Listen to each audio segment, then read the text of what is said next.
నమో బుద్ధాయ. జై భీమ్, జై భారత్, జై సంవిధాన్. తథాగత భగవాన్ బుద్ధునికి, సామ్రాట్ అశోక్ చక్రవర్తి వారసులకు మరియు బోధిసత్వ డాక్టర్ బాబాసాహెబ్ అంబేద్కర్కు ప్రణామాలు తెలియజేస్తున్నాను. బహుజన యుద్ధవేర్ యూట్యూబ్ ఛానల్కు స్వాగతం పలుకుతున్నాను. ఈరోజు ఆగస్టు 16వ తారీఖు నేను పుట్టినరోజు సందర్భంగా ప్రజాకాంక్ష పత్రికలో ఒక వ్యాసం రాశాను. అది కూడా నా పుట్టినరోజుకు ఒక వ్యాసం ఏ విధంగా ఉంటే బాగుంటుందన్న ఉద్దేశంతో అది మీతో పంచుకోవాలని ఈ యొక్క వ్యాసం యొక్క ఉద్దేశం. ఈ వ్యాసం ఎందుకు రాయాల్సి వచ్చిందంటే నేనేదో సాధించాను అని కాదు, ఇంకా ఎంతవరకు డెడికేటెడ్గా ఇంకా ఏ విషయాల్లో పనిచేయాలన్న విషయం పైన నేను మీతో నేరుగా మాట్లాడడానికి ఈ యొక్క అవకాశాన్ని తీసుకుంటున్నాను. పుట్టినరోజు అంటే మరో ఏడాది వయసు పెరగడం కాదు. ప్రజల కోసం మనం చేసే నా ప్రయాణాన్ని సమీక్షించుకొని మిగిలిన జీవితాన్ని మరింత అర్థవంతంగా, సమర్థవంతంగా మార్చుకునే ఒక సంకల్ప దినం. 3 దశాబ్దాల బౌద్ధ అంబేద్కర్ ఉద్యమ ప్రస్తావన నుంచి 4 దశాబ్దాల ప్రజా చైతన్య ప్రయాణం వరకు ధమ్మజ్యోతి బౌద్ధాచార్యులుగా, భారతీయ బౌద్ధ మహాసభ సమతా సైనిక దళ రాష్ట్ర అధ్యక్షుడిగా, ప్రజాకాంక్ష దినపత్రిక ఎడిటోరియల్ బోర్డు సభ్యుడిగా, జర్నలిస్ట్ డెమోక్రటిక్ రైట్స్ ఫోరం రాష్ట్ర కార్యదర్శిగా, ఆంధ్రప్రదేశ్ మాల ఉద్యోగుల సంఘం రాష్ట్ర గౌరవ అధ్యక్షుడిగా పనిచేస్తున్న ఈ సందర్భంలో, నా రిటైర్మెంట్ సందర్భంలో, రిటైర్ అయ్యి ఉద్యోగ నిర్వహణ నుంచి 1 సంవత్సరం అవుతుంది. ఇది నా జీవితంలో మరో పుట్టినరోజు మాత్రమే. ఫస్ట్ టైము స్వాతంత్ర దినోత్సవం అఫీషియల్గా జరపకుండా, నేను కూడా పెద్దగా ఇంట్రెస్ట్ చూపకుండా ప్రజాకాంక్ష దినపత్రిక ఒక ప్రత్యేక సంచిక రాసింది, విడుదల చేశాము. అది ఇంకా భారతదేశానికి స్వతంత్రం వచ్చిందా, స్వతంత్రం ఎవరి చేతుల్లో బందికానయింది. చాలాసార్లు దీన్ని ఒక బ్లాక్ డే కూడా పరిగణలోకి తీసుకున్న రోజు. 63 సంవత్సరాల జీవన ప్రయాణాన్ని పూర్తి చేసుకుని 64వ సంవత్సరంలోకి అడుగు పెడుతున్న రోజు. సాధారణంగా పుట్టినరోజు అనగానే కుటుంబ సభ్యులు, మిత్రులు, సహచరులు శుభాకాంక్షలు తెలియజేయడం, గౌరవించడం. ఇప్పుడే బంటుమిల్లి రాంబాబు గారి స్నేహితుడు కిరణ్, వాళ్ళు సిఆర్పిఎఫ్లో commandants, assistant commandants, DSP rank కలిగిన వారు. ఆయన స్వయంగా ఇంటికి వచ్చి నాకు అభినందనలు తెలియజేయడం జరిగింది. అలాగే సాయంత్రం కూడా కొంతమంది రావచ్చు. ఇవన్నీ సహజం. కానీ ఈ సామాజిక ఉద్యమంలో 3 దశాబ్దాల పైగా పనిచేసిన వ్యక్తిగా రోజు ప్రజా సమస్యలను నిరంతరం సమాజం ముందుకు పత్రిక ద్వారా తీసుకొస్తున్న సందర్భంగా నేను కేవలం వ్యక్తిగత జీవితంలో ఒక తేదీగా చూడలేను. పుట్టినరోజు అంటే నా వయసులో మరో సంవత్సరం చేరిన రోజు మాత్రమే కాదు, సమాజం కోసం నేను చేసిన ప్రయాణాన్ని ఒకసారి వెనక్కి తిరిగి చూసుకొని ఇంకా చేయాల్సిన పనిని మరింత స్పష్టంగా గుర్తుంచుకునే రోజు. నా జీవిత ప్రయాణాన్ని వెనక్కి తిరిగి చూసుకుంటే ఒకవైపు 3 దశాబ్దాల బౌద్ధ అంబేద్కర్ ఉద్యమ ప్రస్తావన కనిపిస్తుంది, మరోవైపు పూలే అంబేద్కర్ భావజాలాన్ని ప్రజల్లోకి తీసుకోవడానికి సాగించిన నిరంతర రచనా ప్రయాణం కనిపిస్తుంది. ఇంకోవైపు జర్నలిస్టుగా ప్రజాస్వామ్యం, పౌర హక్కులు, సామాజిక న్యాయం, అణగారిన వర్గాల హక్కుల కోసం సాగించిన పోరాటం కూడా కనిపిస్తుంది. ఈ ప్రయాణంలో నేను ఒంటరిగా లేను. అలా అని చెప్పి నాకు వేల మంది లక్షల మంది ఫాలోయర్స్ కూడా లేరు. నాతో పాటు నడిచిన వందలాది మంది సహచరులు, నా భావజాలం లాంటి వాళ్ళకు కూడా ఇదే భావజాలంలో నైతికత కలిగిన సహచరులు ఉన్నారు. నా రచనలను చదివిన వేలాది మంది పాఠకులు కూడా ఉన్నారు. నా మాటలను సామాజిక మాధ్యమాల ద్వారా విస్తృతంగా ప్రజల్లోకి తీసుకెళ్లే యువత కూడా ఉంది. ఉద్యమ కార్యక్రమాల్లో భుజం కలిపిన కార్యకర్తలు కూడా ఉన్నారు. నన్ను విమర్శించిన వారు కూడా ఉన్నారు. ఆ విమర్శలు కూడా నా ఆలోచన ప్రయాణంలో ఒక భాగం మాత్రమే. అందుకే నేను ఈ పుట్టినరోజున నాకు అందుతున్న ప్రతి శుభాకాంక్షను నేను ఒక వ్యక్తిగత అభినందనగా కాకుండా ఒక బాధ్యతగా, గుర్తింపుగా స్వీకరిస్తున్నాను. బుద్ధుని మార్గం నుంచి అంబేద్కర్ మార్గం వరకు 3 దశాబ్దాలుగా భారతీయ బౌద్ధ మహాసభలో బౌద్ధుడిగా పనిచేస్తూ బౌద్ధ ధమ్మాన్ని కేవలం ఆధ్యాత్మిక ఆచరణగా కాకుండా ఒక మానవత, సమానత్వ, సామాజిక న్యాయ దృక్పథంగా అర్థం చేసుకునే ప్రయత్నం చేస్తున్నాను. బుద్ధుడు మనిషిని జన్మతో కాకుండా అతని ఆచరణతో చూడాలని నేర్పారు. కరుణ, ప్రజ్ఞ, సమానత్వం, మానవ గౌరవం అనే విలువలను ముందుకు తీసుకొచ్చారు. రాష్ట్రపిత జ్యోతిబా పూలే శూద్రాతి శూద్రుల విముక్తికి విద్యనే ప్రధాన ఆయుధంగా చూశాడు. సావిత్రిబాయి అమ్మ క్రాంతిజ్యోతి సావిత్రిబాయి పూలే మహిళా విద్య కోసం ఎదుర్కొన్న అవమానాలు భారతదేశ సామాజిక సంస్కరణ చరిత్రలో అజరామమైన అధ్యాయం. తల్లి ఫాతిమా షేక్తో కలిసి వారు విద్యను సామాజిక విముక్తి సాధనంగా మార్చారు.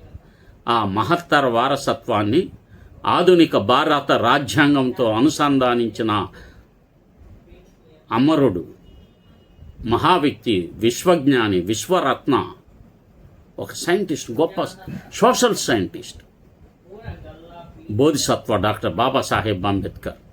అందుకే నా దృష్టిలో బాబాసాహెబ్ అంటే ఒక విగ్రహం కాదు, ఒక జయంతి కార్యక్రమం అసలే కాదు, అది ఒక జై భీమ్ నినాదం కూడా కాదు. డాక్టర్ అంబేద్కర్ అంటే ప్రశ్నించే ధైర్యం, డాక్టర్ అంబేద్కర్ అంటే విద్య, డాక్టర్ అంబేద్కర్ అంటే స్వాభిమానం, డాక్టర్ అంబేద్కర్ అంటే రాజ్యాంగం, డాక్టర్ అంబేద్కర్ అంటే సామాజిక న్యాయం, డాక్టర్ అంబేద్కర్ అంటే సమానత్వ సమాజ నిర్మాణం. ఈ భావజాలాన్ని ప్రజల్లోకి తీసుకువెళ్ళడం నా జీవిత ప్రయాణంలో ఒక ప్రధాన లక్ష్యంగా మారింది. ఒక రచయితగా నా మరో ఉద్యమం గత దశాబ్ద కాలంలో ప్రజాకాంక్ష దినపత్రికలో పూలే అంబేద్కర్ భావజాలానికి సంబంధించిన వ్యాసాలను నిరంతరంగా రాస్తూ వస్తున్నా. ఏదో ఒక రోజు రాసి ఒక వారంలో ఒక ఆర్టికల్ రాసేస్తే కాదు, వందలాది, అలా అని చెప్తే వేలాది కూడా అవుతుంది.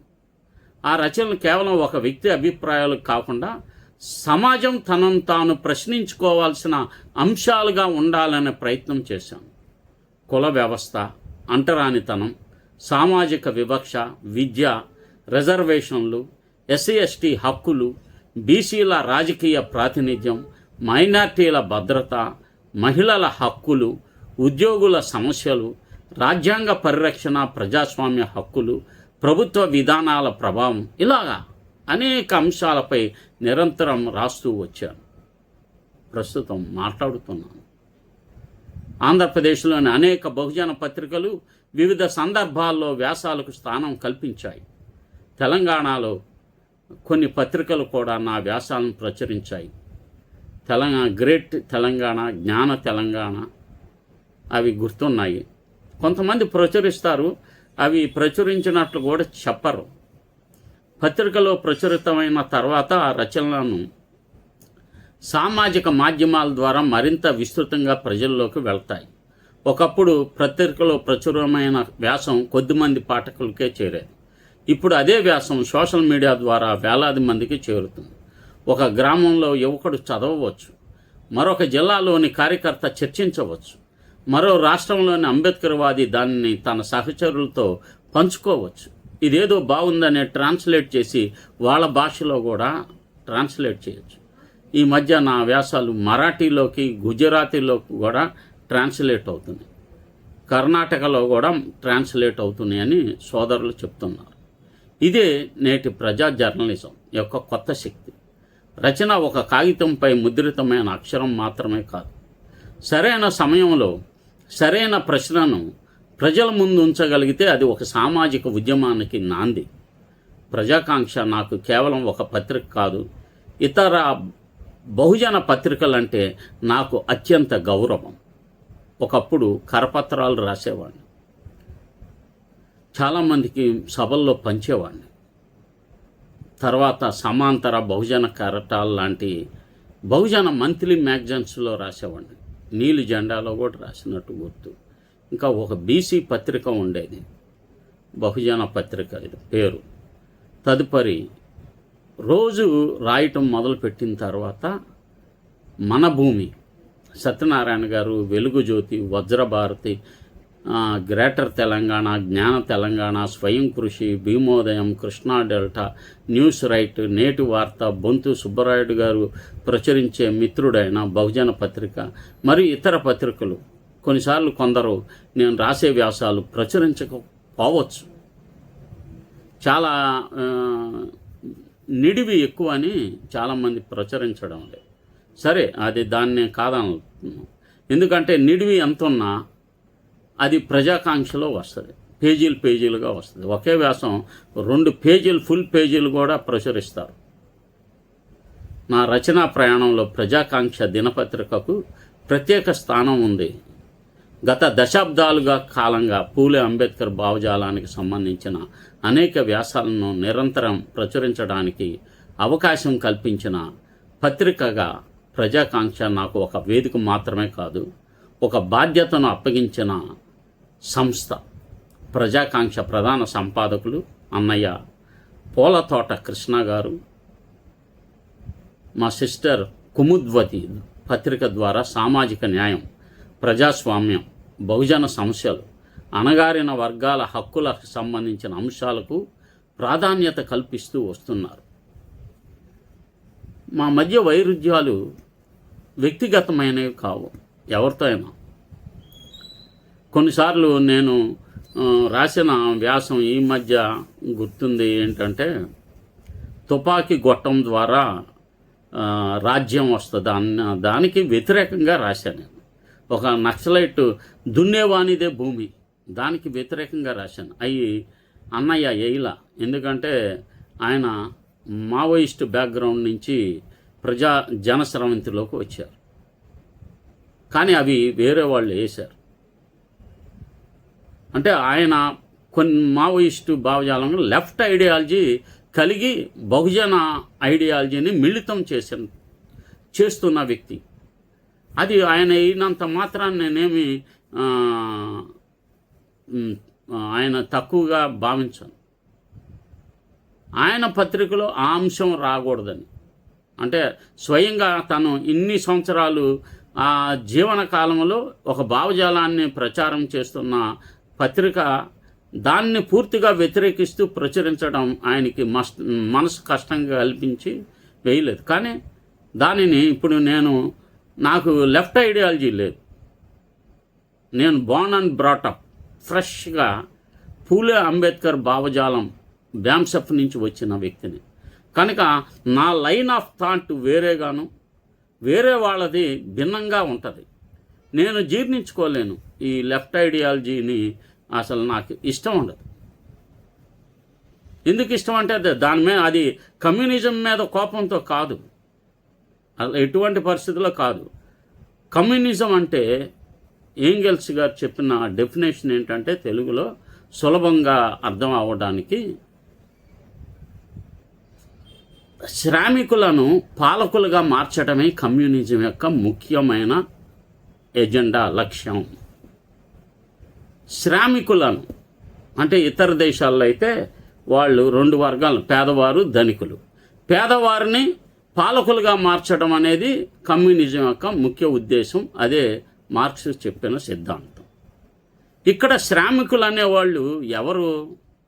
వాళ్ళు కమ్మారెడ్డిలు కాదు కదా.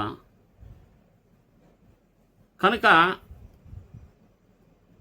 ఈ విషయంలో తప్పనిసరిగా శ్రామికులు అనేవాళ్ళు ఎస్సీ ఎస్టీ బీసీ మైనార్టీలు తప్ప ఆధిపత్య కులాలు కాదు. ఆధిపత్య కులాల పేదవారు ఉండొచ్చు, కానీ కులం వారికి ఒక పెట్టుబడి, ఒక గొప్ప ప్రమోషన్గా ఉంటుంది.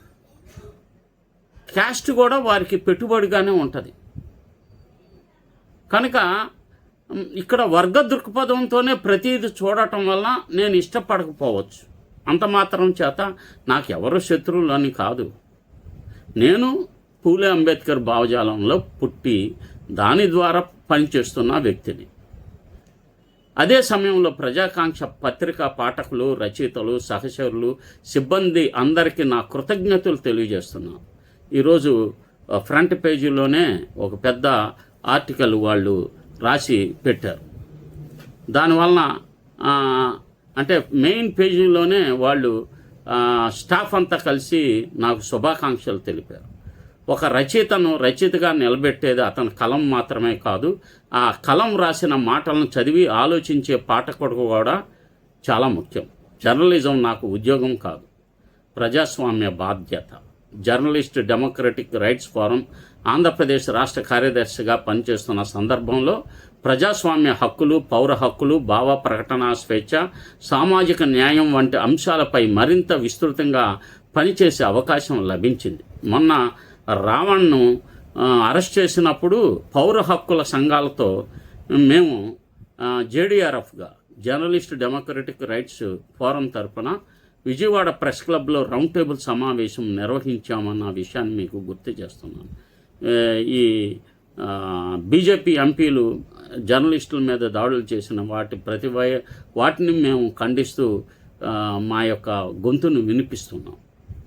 జర్నలిజం అంటే కేవలం జరిగిన సంఘటన రిపోర్ట్ చేయడం మాత్రమే కాదని నేను నమ్ముతున్నాను. ఒక సంఘటన వెనుక ఉన్న సామాజిక నేపథ్యాన్ని ప్రశ్నించడం, బాధితుడు గొంతును వినిపించడం, అధికారాన్ని ప్రశ్నించడం, ప్రజలకు వాస్తవాలను అందించడం కూడా జర్నలిజం బాధ్యతే. అధికారాన్ని ప్రశ్నించని కలం ఎంత అందంగా రాసినా అది ప్రజా కలం కాదు. అదే సమయంలో జర్నలిజం అంటే నిరాధారణ ఆరోపణలు చేయడం కూడా కాదు. వాస్తవాలను పరిశీలించడం, ఆధారాలను పరిశీలించడం, బాధితుడు వాదనను వినడం, అధికారుల వాదన కూడా తెలుసుకోవడం. ప్రజాస్వామ్య విలువలు పరిరక్షణ నిజాన్ని ప్రజల ముందు ఉంచడం అవసరం. ఈ విలువలతోనే జర్నలిస్ట్ డెమోక్రటిక్ రైట్స్ ఫోరం కార్యకలాపాల్లో నా వంతు బాధ్యతను నిర్వహిస్తున్నా. ఈ సందర్భంగా పుట్టినరోజు journalist democratic rights forum Andhra Pradesh రాష్ట్ర కార్యవర్గానికి నేను నా యొక్క శుభాకాంక్షలను ఆత్మీయంగా స్వీకరిస్తున్న వారు తెలియజేసిన శుభాకాంక్షలు. ఆ సహచరుల ప్రేమ, నమ్మకం, ఉద్యమ సహకారం నా ప్రయాణానికి మరింత బాధ్యతను జోడిస్తున్నాయి. ఉద్యోగి హక్కుల నుంచి సామాజిక న్యాయం వరకు 2024 డిసెంబర్లో ఆంధ్రప్రదేశ్ మాల ఉద్యోగుల సంఘం ఏర్పాటులో నేను ఒక ముఖ్యమైన బాధ్యతను స్వీకరించాను. రిజిస్ట్రేషన్ నంబర్ 392/2024 ఏర్పడిన ఈ సంఘం కేవలం ఉద్యోగుల పరిపాలనా సమస్యలకు పరిమితమయ్యే సంస్థగా కాకుండా ఉద్యోగులు, సామాజిక న్యాయం, రాజ్యాంగ హక్కులు అనే విస్తృత దృక్పథంతో ముందుకు సాగాలని ప్రయత్నిస్తుంది. ఎస్సీ ఉపవర్గానికి సంబంధించిన రాజ్యాంగబద్ధమైన హక్కులు, ఉద్యోగ సమస్యలు, బ్యాక్లాగ్ ఖాళీలు, ప్రాతినిధ్యం, పదోన్నతులు ఇవన్నీ కూడా మేము చాలా ధైర్యంగా ఎస్సీ ఉపవర్గీకరణకు సంబంధించిన రాజ్యాంగబద్ధమైన హక్కులు, ఉద్యోగుల సమస్యలు, బ్యాక్లాగ్ ఖాళీలు, ప్రాతినిధ్యం, పదోన్నతులు, సామాజిక న్యాయం, ఉద్యోగ భద్రత వంటి అనేక అంశాలపై సంఘం తరఫున నేను పోరాటాన్ని కొనసాగిస్తున్నాను. ఒక ఉద్యోగి సమస్యను కేవలం ఉద్యోగి సమస్యగా చూడలేం. ఎస్సీ ఉద్యోగికి పదోన్నతి రాకపోవడం వెనుక ప్రాతినిధ్య సమస్య ఉండవచ్చు. బ్యాక్లాగ్ ఖాళీ భర్తీ కాకపోవడం వెనుక పాలనా నిర్లక్ష్యం ఉండవచ్చు. ఒక వర్గానికి అవకాశాలు అందకపోవడం వెనుక వ్యవస్థలో నిర్మాణాత్మకమైన అసమానత ఉండవచ్చు. అందుకే ఉద్యోగి హక్కు కూడా సామాజిక న్యాయంలో భాగమే. ఉద్యోగి హక్కు కోసం పోరాడడం అంటే జీతం కోసం మాత్రమే పోరాడడం కాదు, రాజ్యాంగం ఇచ్చిన సమాన అవకాశ హక్కును కాపాడటం. ఈ సందర్భంగా ఆంధ్రప్రదేశ్ మాల ఉద్యోగుల సంఘం 392/2024 రాష్ట్ర కార్యవర్గం నా పుట్టినరోజు సందర్భంగా తెలియజేస్తున్న శుభాకాంక్షలను కూడా నేను హృదయపూర్వకంగా స్వీకరిస్తున్నాను. ఈ సంస్థ ఏర్పాటులో తమ్ముడు నూతలపాటి జగదీష్ విజయవాడలో ఉంటారు, మోటార్ వెహికల్ ఇన్స్పెక్టర్. అలాగే మరొక తమ్ముడు అంబటి అనిల్ నాతో పాటు బ్యామ్సెఫ్లో ప్రయాణం చేశారు. అలాగే ఏలూరులో ఉండే మిత్రులు సోదరులు సర్వేశ్వరరావు గారు, అంబటి సర్వేశ్వరరావు గారు, అంగులూరు సర్వేశ్వరరావు గారు, పులిదిండి కుటుంబరావు గారు, ఇంకా ఇతర మిత్రులు ఎంతోమంది రాష్ట్ర వ్యాప్తంగా నాకు సహాయ సహకారాలు అందిస్తున్నారు. అలాగే ఈ మధ్య కర్నూలులో కూడా మన అమ్మాయి సుజాత, ఆ అమ్మాయి కూడా కీలకమైన బాధ్యతలు స్వీకరించింది. అలాగే రాజ్యాధికారం అంటే కేవలం ఎన్నికల విజయం కాదు. నా సామాజిక ఆలోచనలో ఒక ప్రశ్న నిరంతరం నన్ను వెంటాడుతూనే ఉంటుంది. బహుజనుల సంఖ్య ఇంత పెద్దగా ఉన్నప్పుడు నిర్ణయాధికారంలో వారి ప్రాతినిధ్యం ఎందుకు పరిమితంగా ఉంది? ఇది కేవలం ఎన్నికల ప్రశ్న కాదు, ఇది సామాజిక నిర్మాణానికి సంబంధించిన ప్రశ్న, ఆర్థిక వనరుల ప్రశ్న, విద్యా అవకాశాల ప్రశ్న, మీడియా ప్రాతినిధ్య ప్రశ్న, ఉద్యోగాల ప్రశ్న, భూమి ప్రశ్న, పాలన వ్యవస్థలో నిర్ణయాధికార ప్రశ్న. అందుకే బహుజన సమాజం కేవలం ఓటు వేసే సమాజంగా ఉండకూడదు. ఓటు వేయాలి, ఎవరికి ఓటు వేయాలో ఆలోచించాలి, ఎందుకు ఓటు వేస్తున్నామో అర్థం చేసుకోవాలి. ఎన్నికల తర్వాత మన ఓటుతో ఏర్పడిన ప్రభుత్వం ఏం చేస్తుందో ప్రశ్నించాలి. ఇదే ప్రజాస్వామ్య చైతన్యం. రాజ్యాధికారం అంటే కేవలం ముఖ్యమంత్రి కుర్చీ ఎవరో అధిరోహించారన్నది కాదు. విధానాలను ఎవరు రూపొందిస్తున్నారు, బడ్జెట్ ఎక్కడికి వెళుతుంది, విద్యలో ఎవరికి అవకాశాలు వస్తున్నాయి, ఉద్యోగాల్లో ఎవరి ప్రాతినిధ్యం ఎంత, భూమి, పరిశ్రమలు, మీడియా ద్వారా విద్యా సంస్థలు, ఆర్థిక వ్యవస్థలు ఎవరి ఆధిపత్యం ఉంది, అనేక ప్రశ్నలు సమాధానంగా వెతకడం. బహుజనులు ఓటర్లుగా మాత్రమే మిగిలితే వారు రాజకీయ శక్తిని కాదు, విధాన నిర్ణయ కర్తలుగా ఎదిగినప్పుడే నిజమైన రాజ్యాధికారం వైపు అడుగు పడుతుంది. మాదిగ విభజన నుంచి బహుజన ఐక్యత వరకు సామాజిక ఉద్యమంలో నేను ప్రత్యక్షంగా గమనించిన ఒక బాధాకరమైన విషయం, అణగారిన వారే పరస్పరం ఒకరినొకరు అనుమానించుకోవడం. మాదిగల మధ్య విభేదాలు, బీసీలలోని ఉపకుల విభజనలు, ఎస్సీ ఎస్టీ బీసీ మైనార్టీల మధ్య పరస్పర దూరాలు, ఇవన్నీ మన సమిష్టి రాజకీయ శక్తిని బలహీనపరుస్తున్నాయి. సామాజిక న్యాయం కోసం అభిప్రాయ భేదాలు ఉండడం తప్పు కాదు, కానీ అభిప్రాయ భేదాన్ని శాశ్వత శత్రుత్వంగా మార్చడం మాత్రం ప్రమాదకరం. శత్రుత్వంగా మార్చడంలో ఈ మందాకృష్ణ మాదిగ సక్సెస్ అయ్యారు, చంద్రబాబు సక్సెస్ అయ్యాడు. వాళ్ళని నడిపిస్తుంది మనువాద భావజాలం. వర్గీకరణపై పోరాటం ఉండవచ్చు, కానీ మనిషిపై ద్వేషం ఉండకూడదు. ఒక మాల వ్యక్తికి అన్యాయం జరిగితే మాదిగ ముందుకు రావాలి, ఒక మాదిగ కుటుంబానికి అన్యాయం జరిగితే మాల ముందుకు రావాలి, ఒక బీసీపై దాడి జరిగితే ఎస్సీ ఎస్టీలు స్పందించాలి, ఒక ఎస్టీ హక్కు హరించబడితే బీసీ ఎస్సీ మైనార్టీలు నిలబడాలి, ఒక మైనార్టీ కుటుంబంపై అన్యాయం జరిగితే మొత్తం బహుజన సమాజం స్పందించాలి. ఇదే ఫూలే అంబేద్కర్ సామాజిక న్యాయ దృక్పథం. నా పుట్టినరోజున యువతకు ఒక విజ్ఞప్తి. ఈరోజు యువత చేతుల స్మార్ట్ ఫోన్ ఉంది, సమాచారానికి అపారమైన అవకాశం ఉంది. ఒక వ్యాసం నిమిషంలో వేలాది మందికి చేరుతుంది, ఒక వీడియో గంటల్లో లక్షలాది మందికి చేరవచ్చు. కానీ సోషల్ మీడియాలో పోస్ట్ చేయడం మాత్రమే ఉద్యమం కాదు. చదవాలి, చరిత్ర తెలుసుకోవాలి, రాజ్యాంగం చదవాలి, చట్టాలు తెలుసుకోవాలి, బడ్జెట్ అర్థం చేసుకోవాలి, ప్రభుత్వ విధానాలను పరిశీలించాలి, సంఘటితం కావాలి. ఒక నాయకుడి ఫోటోను ప్రొఫైల్గా పెట్టుకోవడం కంటే ఆయన ఆలోచనను జీవితంలో అమలు చేయడం చాలా గొప్పది. బాబాసాహెబ్ ఫోటోకు పూలమాల వేయడంతో పాటు ఒక పేద విద్యార్థికి పుస్తకం కొనవివ్వడం గొప్పది. పూలే పేరు నినందించడం కంటే ఒక బాలిక చదువు తోడ్పడటం చాలా గొప్పది. బుద్ధుని గురించి మాట్లాడడం కంటే ఒక మనిషిపై ద్వేషాన్ని వదిలిపెట్టడం గొప్పది. నా పుట్టినరోజు నిజమైన కానుక ఇదే. ఆగస్టు 16న నాకు శుభాకాంక్షలు చెప్పే ప్రతి ఒక్కరికి నా వినమ్ర విజ్ఞప్తి. నాకు పూలమాలలు వేయాలని అనుకుంటే ఒక మొక్క నాటండి.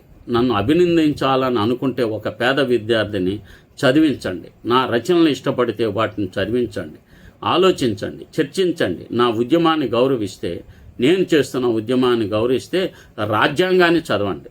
నన్ను అంబేద్కర్ వాదిగా గౌరవిస్తే కులద్వేషాన్ని తగ్గించండి. మీ వంతు ప్రయత్నం చేయండి. నన్ను బౌద్ధుడిగా గౌరవిస్తే కరుణతో మనిషిని చూడండి. అదే నాకు అత్యంత విలువైన పుట్టినరోజు కానుక. నాకు శుభాకాంక్షలు తెలిపిన ప్రతి సంస్థకు కృతజ్ఞతలు. అక్షరాన్ని ఆయుధంగా చేసుకున్న నా ప్రయాణం ఇప్పుడు డిజిటల్ స్వరంగా మారింది.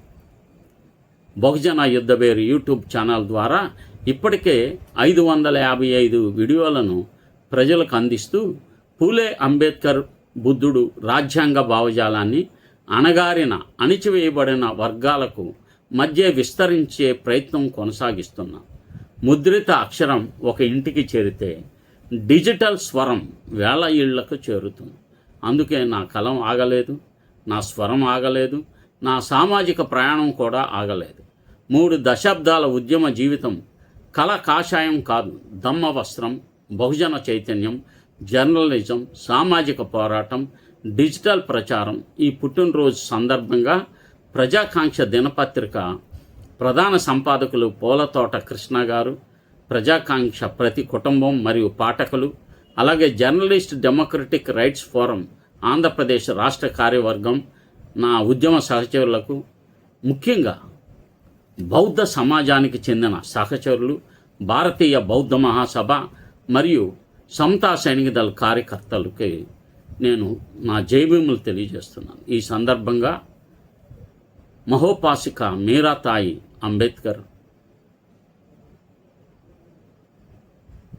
రెండవ కొడుకు ఆదరణీయులు, మహోపాసిక ఆదరణీయులు డాక్టర్ భీమరావ్ యశ్వంత్ అంబేద్కర్ గారికి నా యొక్క కృతజ్ఞతలు తెలియజేస్తున్నాను. ఈ సందర్భంగా భారతీయ బౌద్ధ మహాసభకు నేను ఒక విజ్ఞప్తి కూడా చేశాను. ఇన్ని బాధ్యతలను నేను స్వయంగా నిర్వహించలేకపోతున్నాను కాబట్టి బిఎస్ఐ రాష్ట్ర అధ్యక్షుడిగా నా బాధ్యతను నేను తొలగించమని చెప్పి 1 సంవత్సరం అవుతుంది ఒక రెసిగ్నేషన్ లెటర్ ఇచ్చి. దయచేసి నన్ను ఆ బాధ్యతల నుంచి తప్పించి ఈ బాధ్యతలను నాతో పాటు శ్రమనీర్ ట్రైనింగ్ అయిన మిత్రులు ఉన్నారు. ముఖ్యంగా పాలేటి పుల్లయ్య బోధి గారు నాకు అన్నయ్య అవుతారు. అలాగే శ్రమనీర్ ట్రైనింగ్ పూర్తికి చేయకపోయినా మల్లయ్య గారు ఉన్నారు. చాలామంది ఉండవచ్చు. వీళ్ళని ఈ బాధ్యతలను స్వీకరించమని నేను చెప్పి ఉన్నాను. మరి ఎప్పటికీ ఈ బాధ్యతలను వాళ్ళ దగ్గర తీసుకెళ్తారో నేను వేచి ఉన్నాను. అది నేను ఇప్పుడు మీకు ఈ సందర్భంగా బహిరంగంగా తెలియచేయాలనుకుంటున్నాను. రాష్ట్రంలోనే ఏపీఎంయుఎస్ సభ్యులందరికీ, పూలే అంబేద్కర్ ఉద్యమ సహచరులకు, ఉద్యోగ కార్మిక సంఘాల మిత్రులకు, నన్ను అభిమానించే పాఠకులకు, మిత్రులందరూ తెలియజేస్తున్న శుభాకాంక్షలు ఎంతో ఆత్మీయంగా స్వీకరిస్తున్నాను. అమెరికా నుంచి కూడా ఇవాళ ఫోన్ చేసి శుభాకాంక్షలు తెలిపారు. వారి అభిమానం నాకు ఆనందాన్ని ఇస్తుంది. కానీ అంతకంటే ఎక్కువగా వారి నమ్మకం నాకు బాధ్యతను పెంచుతుంది. ఇంకా చేయాల్సిన పని చాలా ఉంది. 64వ సంవత్సరంలోకి అడుగు పెడుతున్న ఈ సమయంలో నా జీవితాన్ని వెనక్కి తిరిగి చూసుకుంటే నేను చేసిన దానికంటే చేయాల్సిన పని ఇంకా ఎక్కువగా కనిపిస్తుంది. సమాజంలో కుల వివక్ష ఇంకా ఉంది, విద్యలో అసమానత ఇంకా ఉంది, ఉద్యోగాల్లో ప్రాతినిధ్య సమస్య ఇంకా ఉంది, మహిళలపై హింస ఇంకా ఉంది, దళితులపై వివక్ష ఇంకా ఉంది, ఆదివాసీల హక్కుల కోసం పోరాటం ఇంకా అవసరం, బీసీల రాజకీయ, ఆర్థిక, విద్యా ప్రాతినిధ్యంపై ఇంకా పెద్ద చర్చ అవసరం, మైనార్టీల భద్రత, రాజ్యాంగ హక్కుల పరిరక్షణ ఇంకా అత్యంత ముఖ్యమైన అంశాలు. అన్నిటికంటే ముఖ్యంగా బహుజన సమాజంలో ఐక్యత, రాజకీయ చైతన్యం. రాజ్యాంగం పుట్టిన రోజు ఒక ముగింపు కాదు, ఇది మరో అధ్యాయానికి ప్రారంభం. చివరిగా నా జీవితంలో నాకు వచ్చిన గౌరవాల కంటే నేను నడిచిన మార్గమే నాకు ముఖ్యమైనది. నా పేరు ఎంతమందికి తెలుసు అన్నది కాదు, నా మాట వల్ల ఎంతమంది ఆలోచించారు అన్నదే ముఖ్యం. నా వ్యాసాలు ఎన్ని పత్రికలో వచ్చాయన్నది ముఖ్యం కాదు. నా ప్రసంగం ఎంతమంది చప్పట్లు కొట్టారు అన్నది కూడా కాదు. ఒక అన్యాయం చూసినప్పుడు ఎంతమంది ప్రశ్నించడానికి ముందుకు వచ్చారన్నదే ముఖ్యం. నా పుట్టినరోజున నాకు లభించే శుభాకాంక్షలంటే నా తర్వాత కూడా పూలే అంబేద్కర్ బుద్ధిని ఆలోచనలు ముందుకు తీసుకువెళ్ళే ఒక కొత్త తరం తయారవుతుందా అన్నదే నా అసలు ప్రశ్న. ఇప్పుడు నాకంటే సీనియర్స్ ఎల్డర్స్ వాళ్ళ వలన మేము వచ్చాం. మా వలన యంగ్స్టర్స్ నుంచి మేము పెడుతున్న మీటింగులకి అంతా తల నెరిసిన వాళ్ళే వస్తున్నారు. ఎప్పుడు వాళ్ళే, కొత్త యువతులు రావట్లా. మరి మాతోనే ఈ భావజాలం ఆగిపోతుందా అనే భయం కలుగుతుంది. యువత వస్తున్నారు, వాళ్ళల్లో ఎక్కువ మంది అంతగా కమిటెడ్గా కనిపించడంలే. ఏదో బతుకు తెరువు కోసం వస్తున్నట్టు అనిపిస్తుంది కొంతమంది. అందరని చెప్పను. మనిషి జీవితం ఎంతకాలం జీవించాడన్నది చరిత్రకు అంత ముఖ్యమైనది కాదు. తాను జీవించిన కాలంలో సమాజానికి ఎంత వెలుగు ఇచ్చాడన్నదే అతని జీవితానికి అసలైన కొలమానం. బుద్ధుని కరుణను, పూలే విద్యా విప్లవాన్ని, అమ్మ సావిత్రిబాయి ధైర్యాన్ని, బాబాసాహెబ్ రాజ్యాంగ దృక్పథాన్ని, సంస్థ సైనిక దళ క్రమశిక్షణను, ప్రజాస్వామ్య హక్కుల పరిరక్షణను, బహుజన ఐక్యతను నా మిగిలిన జీవితంలో మరింత బలంగా ముందుకు తీసుకెళ్లాలని ఈ పుట్టినరోజు మరోసారి ప్రతిజ్ఞ చేస్తున్నాను. నా పుట్టినరోజు సందర్భంగా నన్ను ఆశీర్వదించే ప్రతి పెద్దకు, అభినందించే ప్రతి సహచరుడికి, శుభాకాంక్షలు తెలిపే ప్రతి సోదరుడు సోదరికి నా హృదయపూర్వక కృతజ్ఞతలు. నా జీవితం వ్యక్తిగత ప్రయాణం కాదు, సమాజం కోసం సాగుతున్న నిరంతర ప్రయాణం. కనుక నేను ఈ విషయాలు మీతో ప్రస్తావిస్తున్నాను. ఎందుకనో సోషల్ మీడియాలో, ముఖ్యంగా ఫేస్బుక్లో ఒక సోషల్ అన్టచబిలిటీ అనేది బలంగా ఉంది. అంటే ఎవరన్నా మనం ఏదన్నా రాసి పోస్ట్ చేస్తే మనకి తెలిసిన వాళ్ళు, నేను వాళ్ళ పోస్టులను లైక్ చేస్తూ షేర్ చేస్తున్న వాళ్ళు కనీసం మన పోస్టింగ్ని కనీసం టచ్ చేయటం, లైక్ కూడా చేయరు, షేర్ చేయటం అని. ఇది అంటే ఒక సోషల్ డిస్క్రిమినేషన్, సోషల్ అన్టచబిలిటీ మనోళ్ళ మధ్య కూడా ఉందని గమనించాం.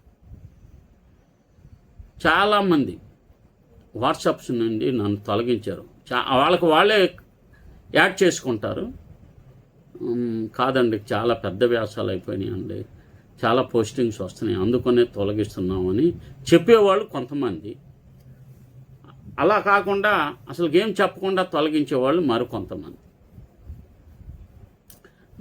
నాతో పాటు ప్రారంభం నుంచి పనిచేస్తున్న వాళ్ళు ప్రత్యేకంగా వాట్సాప్ గ్రూప్స్లో నుంచి పూర్తిగా డిలీట్ చేశారు, నన్ను రిమూవ్ చేశారు. ఎందుకు అలాగా జరుగుతుంది అని ఆలోచిస్తే నాకు ఒకటి, అంటే వాళ్ళ గ్రూపులో వాళ్ళే మెయిన్ హైలైట్ అవ్వాలి, వేరే వాళ్ళ భావజాలం రాకూడదు. అంటే ఇతనికి మనం అవకాశం కల్పిస్తే ఎక్కడ పేరు ప్రఖ్యాతులు వస్తాయో అని చెప్పి నన్ను తొలగించడం చేశారు. పర్వాలేదు,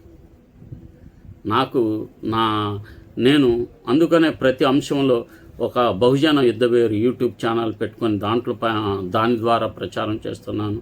ఫేస్బుక్ ద్వారా ప్రచారం జరుగుతుంది. అలాగే వాట్సాప్లో కొన్ని గ్రూపుల ద్వారా, అన్ని గ్రూపుల్లో నేను పోస్ట్ చేయలేకపోతున్నాను.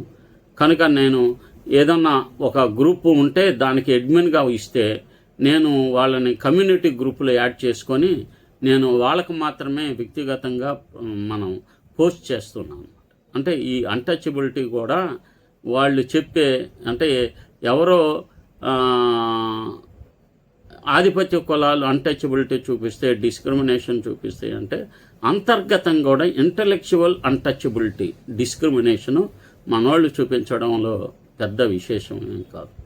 ఎందుకంటే మనువాదం బలంగా పనిచేస్తున్నప్పుడు ఒక సోదరుడు వారిని ఎంకరేజ్ చేయటం ఇది చాలా ఎక్కువగా ఉంది. అదే ఈ సందర్భంగా నన్ను బాధ పెట్టిన అంశం. ఈ మధ్య నేను నా కృషి ద్వారా, నా పరిచయం ద్వారా నేను అవకాశం కల్పించిన వాళ్ళు, నువ్వు మాట్లాడకూడదు, నువ్వు స్టేజ్ ఎక్కకూడదు, లేక ఈయన పేరు ఎందుకు ఈ పాంప్లెట్లో ఉంది, ఈ పేరు తొలగించండి, ఇలాగ చెప్పిన వాళ్ళు కూడా ఉన్నారు. అంటే నేను మాట్లాడితే వాళ్ళు బలహీనమైపోవచ్చు. ఒక్కొక్కళ్ళు ఉంటారు ఇంకొక టైపు, పెద్ద ఏదో బిజీ లైఫ్ అన్నట్టు, ఎక్కడెక్కడో కార్యక్రమాలు ఉన్నట్టు అలా వచ్చి వాళ్ళు అంతవరకు మాట్లాడేసుకొని వెళ్ళిపోతూ ఉంటారు, అయిపోయే వరకు ఉండరు. వాళ్ళతో పాటు వచ్చిన 5, 6 వాళ్ళు కూడా వెళ్ళిపోతూ ఉంటారు. ఎందుకంటే ఆయనతో పాటు కారులో ఎక్కించుకొని వచ్చాడు కదా, ఆయనతో పాటు వీళ్ళు కూడా వెళ్ళిపోతారు, అక్కడ ఉండరు. ఇవన్నీ మూర్ఖమైన విషయాలు.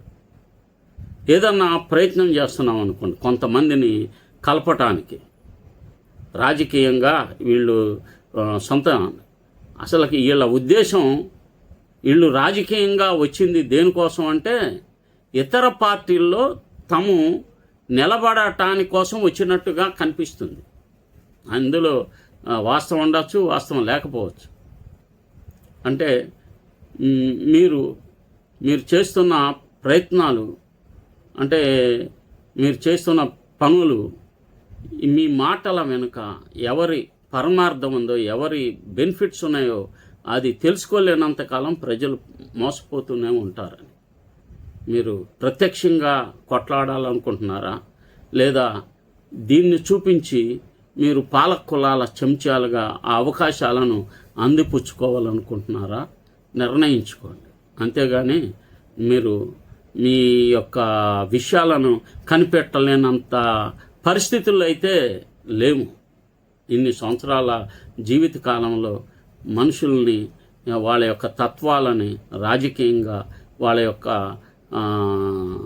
స్టెప్స్ ఎలా ఉంటాయో తెలుసుకోలేనంత పరిస్థితులు అయితే లేవన్న విషయాన్ని మీకు తెలియజేస్తున్నాను. వాళ్ళనేదో క్రిటిసైజ్ చేయటం, పరిస్థితి ఇది ఉంది అని చెప్పడానికి ఈ అవకాశాన్ని మీతో పంచుకుంటున్నాను. నమో బుద్ధాయ. జై భీమ్, జై భారత్, జై సంవిధాన్, జై భీమ్.